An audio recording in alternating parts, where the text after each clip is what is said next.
The moment I stepped onto the weathered porch of our family's beach house, the years peeled away like old paint. I was no longer Emily Matthews, 32-year-old marketing executive from Atlanta. I was just Em, the gangly girl with sand between her toes and salt in her hair. The key stuck in the lock, just like it always had. I jiggled it with the practiced move of someone who'd done this 1,000 times before, and the door creaked open. The musty smell of a house long closed hit me, mingling with the faint scent of sea air that seemed embedded in every surface. "Jack?" I called out, my voice echoing in the empty space. "You here?" No answer. My brother was supposed to meet me here, but punctuality had never been his strong suit. I sighed, dropped my bags by the door, and ventured further into the house. Everything was exactly as I remembered, frozen in time like some nostalgic museum exhibit. The faded blue couch where Mom used to read her romance novels. Dad's ancient recliner, the leather cracked and peeling. The collection of seashells we'd gathered over countless summers, dusty but still proudly displayed on the mantel. I ran my fingers over the smooth surface of a conch shell, remembering the day Jack and I had found it. We'd been so excited, convinced we'd discovered some rare treasure. Mom had oohed and awed over it, while Dad regaled us with tales of the magical creatures that might have once called it home. Now, they were both gone. The thought hit me like a wave, nearly knocking me off my feet. I steadied myself against the mantel, trying to swallow past the lump in my throat. This was why we were here, after all. To sort through the remnants of our parents' lives, to decide what to do with this house full of memories. The lawyer had been pestering us for months to settle the estate, but Jack and I had both found excuses to put it off. Work was busy. The timing wasn't right. The truth was, neither of us wanted to face the finality of it all. But here I was, surrounded by ghosts and salty air, wondering how on earth we were going to do this. The screen door slammed, making me jump. "Em, you in here?" "In the living room," I called back, hastily wiping my eyes. Jack appeared in the doorway, looking like he'd just rolled out of bed. His dark hair was sticking up at odd angles, and he had the beginnings of a scruffy beard. He was wearing board shorts and a faded t-shirt from some surf competition years ago. "Hey, sis," he said, dropping his duffel bag and pulling me into a bear hug. "Sorry I'm late. Traffic was a nightmare." I hugged him back, breathing in the familiar scent of surf wax and something uniquely Jack. "You say that like I expected anything different." He pulled back, grinning sheepishly. "Yeah, well, some things never change, right?" I looked around the room pointedly. "Apparently not." Jack's smile faded as he took in our surroundings. "Wow," he said softly. "It's like stepping back in time." "I know."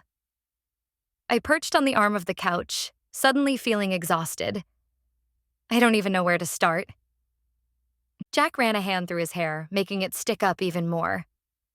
"Me neither. But hey, we've got all summer, right? No need to rush into anything." I nodded, grateful for his easygoing nature. It had always balanced out my tendency to overthink everything. "You're right. We should probably just get settled in first. You taking your old room?" "If by my old room you mean that closet masquerading as a bedroom, then yeah," he said with a laugh. "Unless you want to arm wrestle for the big one." I smiled, remembering the epic battles we'd had over that room as kids. "Nah, you can have it. I'm feeling generous." "Wow, Atlanta's made you soft," he teased, grabbing his bag. "I'm gonna go unpack. You need help with your stuff?" I shook my head. "I've got it. Thanks, though." As Jack disappeared down the hallway, I stood up and made my way to the kitchen. It was small but efficient, with a big window overlooking the back deck and the ocean beyond. I opened it, letting in a burst of salty air and the distant sound of waves. For a moment, I could almost hear Mom humming as she cooked dinner, could almost see Dad out on the deck, beer in hand, watching the sunset. The memories were so vivid it hurt. I turned away from the window, blinking back tears. This was going to be harder than I thought. I busied myself unpacking groceries, trying to focus on the practical tasks at hand, rather than the emotional minefield we were walking into. By the time Jack reappeared, I had a pot of coffee brewing and was halfway through making us some sandwiches. "You didn't have to do that," he said, grabbing a banana from the fruit bowl. I shrugged. "Figured we could use the fuel. We've got a lot to tackle." Jack hopped up on the counter, ignoring my pointed look. Some things really never did change. "About that," he said, peeling his banana. "I was thinking maybe we should take a day or two to just be here, before we start going through everything." I paused in my sandwich assembly, considering his words. Part of me wanted to dive right in, to rip off the Band-Aid and get it over with. But another part, a bigger part than I wanted to admit, was terrified of what we might find, of having to decide what to keep and what to let go. "You might be right," I said finally. "It's been so long since we've been here. Maybe we need some time to, I don't know, acclimate?" Jack nodded, looking relieved. "Exactly. Plus, it's been forever since we've hung out, just the two of us. Might be nice to catch up before we dive into all the heavy stuff." I had to smile at that. Despite the circumstances, it was good to be here with Jack. We'd always been close as kids, but life had a way of pulling people in different directions. He'd stayed in Georgia, becoming a high school science teacher and surf instructor, while I'd chased my career to Atlanta. Our paths crossed less and less as the years went by, limited to hurried holiday gatherings and the occasional phone call. "All right," I said, sliding a plate towards him. "You in. We'll take a couple days to settle in before we start sorting through everything. But then we really need to buckle down, okay? We can't put this off forever." "Deal," Jack said around a mouthful of sandwich. "So, what do you want to do first? Beach? Town? Oh, we should see if Sarah's around." I nearly choked on my coffee. "Sarah? Sarah Thompson? Is she still here?" Jack grinned. "Oh, yeah. She runs that little surf shop down by the pier now. Took it over from her dad a few years back." Sarah Thompson. Now there was a blast from the past. She'd been our neighbor every summer, the three of us forming an inseparable trio. I remembered her as a freckle-faced tomboy who could outsurf both of us and wasn't afraid of anything. "Wow," I said, shaking my head. "I can't believe she stayed in Seaglass Shores. I always thought she'd end up, I don't know, traveling the world or something." "Nah, she's a Seaglass girl through and through," Jack said. "You'll see. She hasn't changed a bit." I wasn't sure why, but the thought of seeing Sarah after all these years made me nervous. Maybe it was because she represented a part of my life I'd left behind, a carefree version of myself I wasn't sure still existed. "Well," I said, forcing a smile, "I guess we should go say hello then, for old time's sake." Jack's face lit up. "That's the spirit. Let's finish eating and head into town. I'll give you the grand tour, show you what's changed and what hasn't." As we ate and Jack chattered on about the new boardwalk and the best places to get ice cream, I found myself relaxing. Maybe this summer wouldn't be as hard as I'd feared. Maybe, just maybe, coming back to Seaglass Shores was exactly what we needed. After lunch, we piled into Jack's beat-up Jeep and headed into town. Seaglass Shores was a small coastal community, the kind of place where everyone knew everyone and time seemed to move a little slower. As we drove down Main Street, I was struck by how little had changed. The same quaint shops lined the streets, their colorful awnings flapping in the sea breeze. The old movie theater still stood proud, its marquee advertising a summer blockbuster. "See?" Jack said. "Still the same old Seaglass." I nodded, a strange mix of comfort and melancholy washing over me. It was reassuring to see that some things remained constant, but it also highlighted how much I had changed. How long had it been since I'd taken the time to just be? To sit on a beach and watch the waves? To wander through a small town with no particular destination in mind? We parked near the pier, and I followed Jack down the weathered wooden planks. The smell of salt and sunscreen filled the air, mingling with the enticing aroma of fried food from the nearby snack stands. Children's laughter echoed around us, punctuated by the occasional squawk of a seagull. There it is, Jack said, pointing to a small shop at the end of the pier. The sign above the door read, Thompson's Surf and Sand in faded blue letters. As we approached, I could see surfboards of all sizes displayed in the windows, along with an assortment of beach gear and souvenirs. It looked exactly like the kind of place where the Sarah I remembered would feel at home. A bell jingled as Jack pushed open the door. The interior was cozy and inviting, with walls covered in old surf posters and shelves stocked with everything a beachgoer could need. Behind the counter, a woman with sun-bleached hair was helping a customer with a rental form. "Be right with you," she called without looking up. I hung back, suddenly unsure, but Jack strode right up to the counter. "Take your time," he said. "We're not in any rush." The woman's head snapped up at the sound of his voice, her eyes widening in recognition. "Jack Matthews, as I live and breathe," she exclaimed, breaking into a wide grin. "What in the world are you doing here?" And just like that, I was looking at Sarah Thompson for the first time in over a decade. She was older, of course, with laugh lines crinkling the corners of her eyes, but her smile was just as bright as I remembered. Her skin was deeply tanned, and her hair was pulled back in a messy ponytail.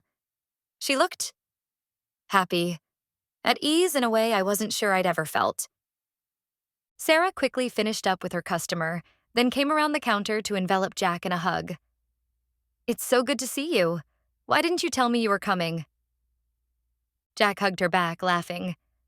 "Wanted to surprise you. Plus, I wasn't sure exactly when we'd make it down." Sarah pulled back, her brow furrowing slightly. "We?" Jack turned, gesturing for me to come closer. "Yeah, Em's here too."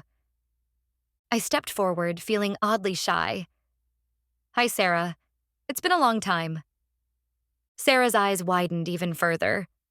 "Emily? Oh my gosh." Before I knew it, I was being pulled into a hug as well. "I can't believe it's really you. You look amazing." I hugged her back, surprised by how good it felt. "Thanks. You look great too. The shop is wonderful." Sarah beamed with pride as she looked around. "Thanks. It's not much, but it's home. I can't believe you're both here. What brings you to Seaglass?" I felt Jack tense beside me, and I knew he was looking to me to take the lead. I took a deep breath. We're here to settle our parents' estate. They passed away last year, and we need to decide what to do with the beach house." Sarah's face fell. "Oh, Jack, I'm so sorry. I heard about your parents, but I didn't know. I should have reached out. I'm sorry." Jack shook his head. "It's okay. We kind of went radio silent for a while there." An awkward silence fell over us, heavy with unspoken grief and years of distance. I shifted uncomfortably, not sure what to say next. But Sarah, bless her, didn't let the moment linger. "Well," she said, clapping her hands together, "you two picked a perfect time to come back. The weather's been gorgeous and the waves have been killer. How long are you staying?" "The whole summer," Jack replied. "We've got a lot to sort through." Sarah nodded sympathetically. "I can only imagine. But hey, at least you'll have plenty of time to enjoy the beach too, right? And catch up with old friends?" There was a hopeful note in her voice that tugged at something in my chest. I found myself smiling. "Absolutely. In fact, we were hoping you might be free for dinner tonight? To catch up properly?" Sarah's face lit up. "I'd love that. I close up here at 6. Why don't you come by and we can walk down to the sandbar? They've still got the best seafood in town." "Sounds perfect," Jack said. He turned to me. "That okay with you, Em?" I nodded, surprised to find that I was genuinely looking forward to it. "Yeah, that sounds great." We chatted for a few more minutes before other customers came in, needing Sarah's attention. As we said our goodbyes and promised to see her later, I felt a small spark of something I hadn't experienced in a long time. Excitement. Walking back down the pier, Jack nudged my shoulder. "See? I told you she hadn't changed." I laughed, shaking my head. "I don't know about that. She seems I don't know, more confident? More settled? Jack considered this. Maybe. But the important stuff is the same. She's still Sarah. As we wandered through town for the next few hours, window shopping and people watching, I found myself thinking about what Jack had said. Was Sarah really the same person we'd known all those years ago? Was I? It was strange to be back in Seaglass Shores, to be surrounded by so many familiar sights and sounds. Part of me felt like I could slip right back into my old self, the carefree girl who spent her summers chasing waves and collecting seashells. But another part felt like a stranger here, unsure of where I fit in this world of small-town charm and salty breezes. As the afternoon wore on, we made our way back to Sarah's shop. The sun was starting to dip towards the horizon, painting the sky in brilliant shades of orange and pink. Sarah was just locking up as we approached. "Perfect timing," she called out, waving us over. "You guys ready to eat? I'm starving." We walked together down to the Sandbar, a casual beachfront restaurant that had been a fixture in Seaglass Shores for as long as I could remember. The patio was bustling with locals and tourists alike, all enjoying the perfect summer evening. As we settled into a table with a view of the ocean, I felt a sense of déjà vu wash over me. How many times had we sat at this very spot, sunburned and sandy, laughing over shared plates of fried shrimp and hush puppies? So Sarah must have been thinking along the same lines because she said, "Remember that time Jack tried to eat a whole plate of ghost pepper wings on a dare?" Jack groaned dramatically. How could I forget? I couldn't taste anything for a week. We all laughed, and just like that, the years seemed to melt away. As we ordered our food, crab cakes for me, fish tacos for Jack, and Sarah's usual shrimp po' boy, the conversation flowed easily. We swapped stories about our lives, filling in the gaps that time and distance had created. I learned that Sarah had taken over the surf shop from her father 5 years ago when he decided to retire. She'd expanded the business, adding surf lessons and guided kayak tours to their offerings. She was single, devoted to her work and the community she'd grown up in. Jack shared stories about his students and the surf camps he ran during the summers. He was dating someone casually, he said, but nothing serious. When it came to my turn, I found myself hesitating. How could I explain my life in Atlanta? The long hours at the office, the constant pressure to climb the corporate ladder. It all seemed so empty when compared to the lives Sarah and Jack described. "Oh, I said, trying to sound casual. "Work keeps me busy. I travel a lot for client meetings. It's exciting." Sarah raised an eyebrow. "Sounds it. But what do you do for fun, Em? Any hobbies? Dating anyone?" I took a sip of my wine, buying time. "Fun? Who has time for that?" I joked weakly. "I guess I read a lot, and I've been trying to get into yoga. As for dating..." I trailed off, thinking of the string of failed relationships I'd left behind in Atlanta. Let's just say it's not my strong suit. Jack snorted.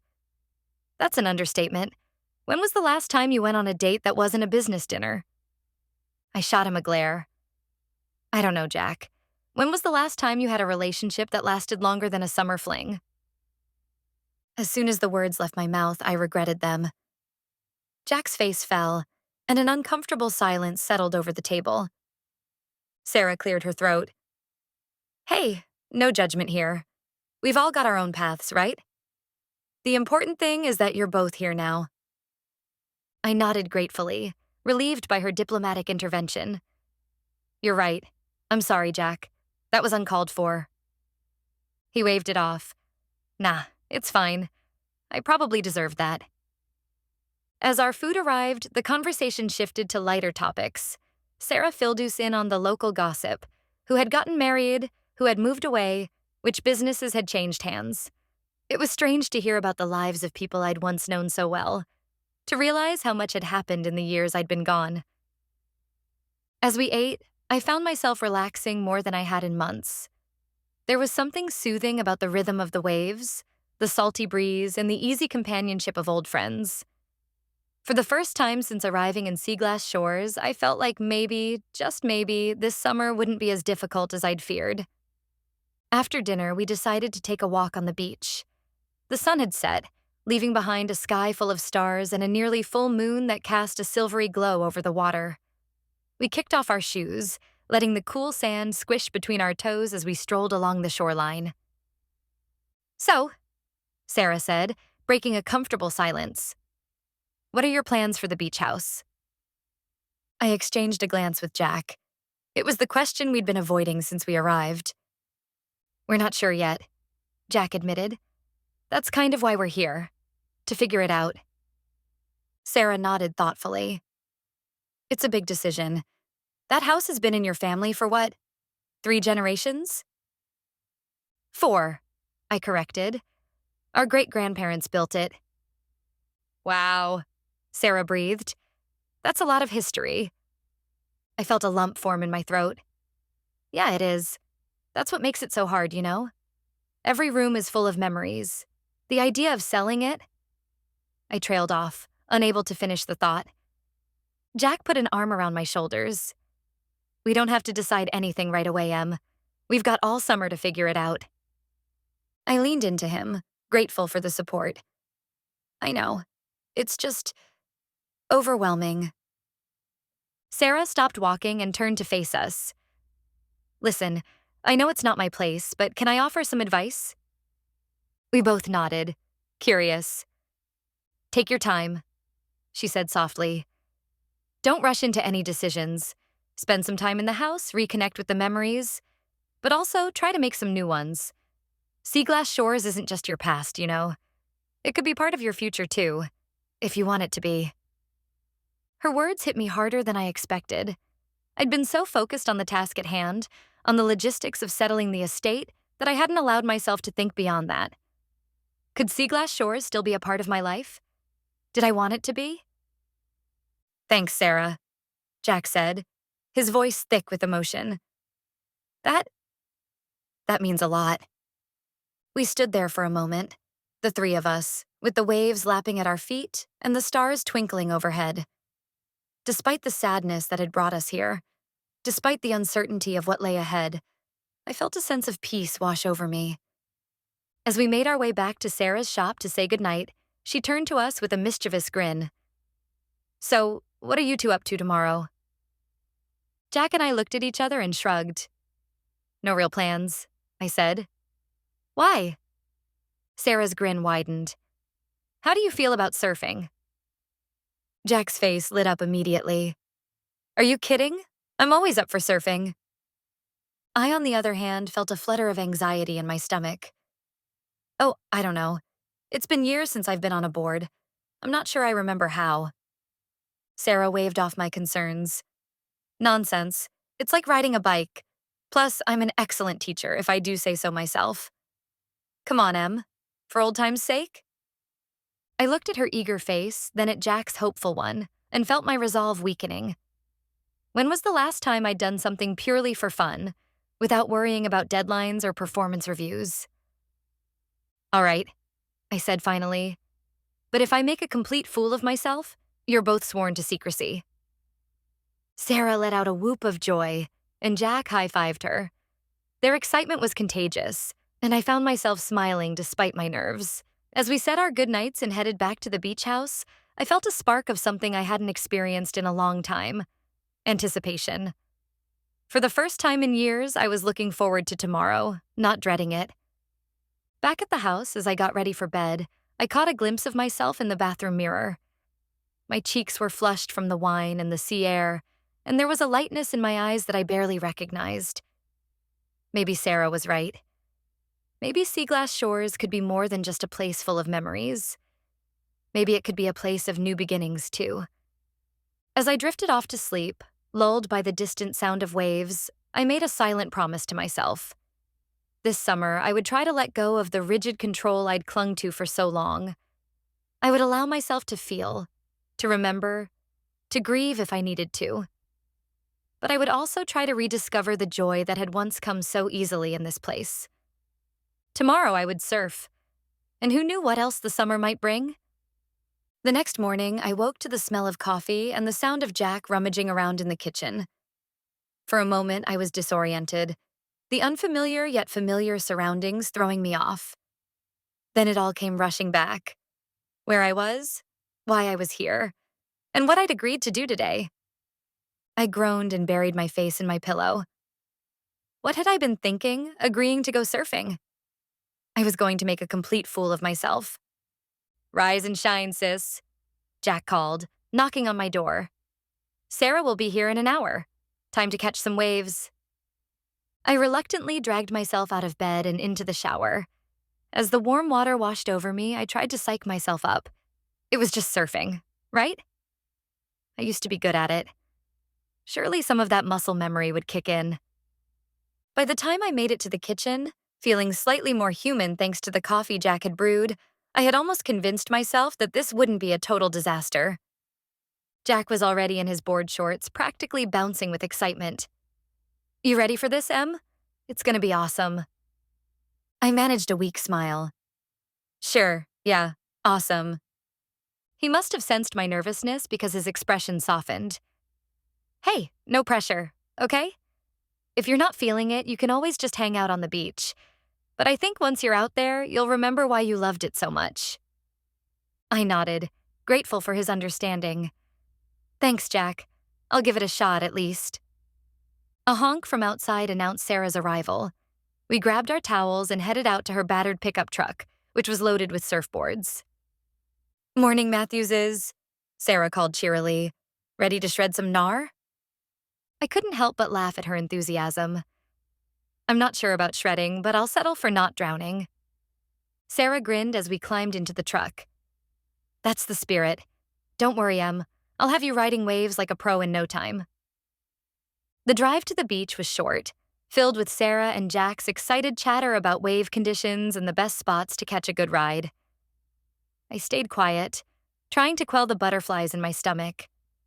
When we arrived, the beach was relatively empty, just a few early morning joggers and a couple of other surfers in the distance. The sun was climbing in the sky, promising another beautiful day. Sarah led us to a quiet spot and began unloading the boards. She handed me a blue longboard, explaining that it would be easier for me to balance on as I got back into the swing of things. As we waxed our boards and did some stretches on the sand, Sarah gave us a refresher on surfing basics: how to paddle, when to start paddling to catch a wave, how to pop up on the board. Despite my nervousness, I found myself getting caught up in her enthusiasm. Finally, it was time to hit the water. Jack whooped with joy as he ran into the waves, diving under the first one he encountered. Sarah and I followed at a more sedate pace, pushing our boards in front of us. The water was cool, but not uncomfortably so, and I felt a little thrill as the first wave washed over my legs. This at least felt familiar. The push and pull of the ocean, the taste of salt on my lips. "Okay," Sarah said once we were out past the break. "Let's start with some small waves just to get you comfortable on the board again. Jack, you want to go first and show Em how it's done?" Jack grinned and paddled out a bit further. We watched as he caught a wave, popping up smoothly and riding it all the way to shore. He made it look effortless. "Show off," I muttered, but I was smiling. "All right, Em," Sarah said. "Your turn. Remember, start paddling when I tell you, and don't overthink the pop-up. Your body remembers how to do this." I nodded, my heart racing as I positioned myself. A wave approached, and Sarah called out, "Now, paddle." I paddled hard, feeling the wave catch my board.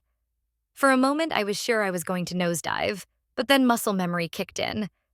I pushed myself up, my feet finding their place on the board almost instinctively. And suddenly, I was standing. I was riding a wave. The rush was immediate and overwhelming. The wind in my hair, the spray of water, the sensation of gliding over the surface of the ocean. It all came flooding back. I let out a whoop of pure joy as I rode the wave all the way to shore. As I paddled back out to where Sarah was waiting, grinning from ear to ear, I felt like a weight had been lifted from my shoulders. For those few moments on the wave, I hadn't been thinking about work, or grief, or the difficult decisions that lay ahead. I had just been free. "That was amazing," I exclaimed as I reached Sarah. "I can't believe I forgot how good this feels." Sarah laughed, her eyes sparkling. I told you. You're a natural, Em. Always have been. We spent the next couple of hours catching waves, with Sarah offering tips and encouragement.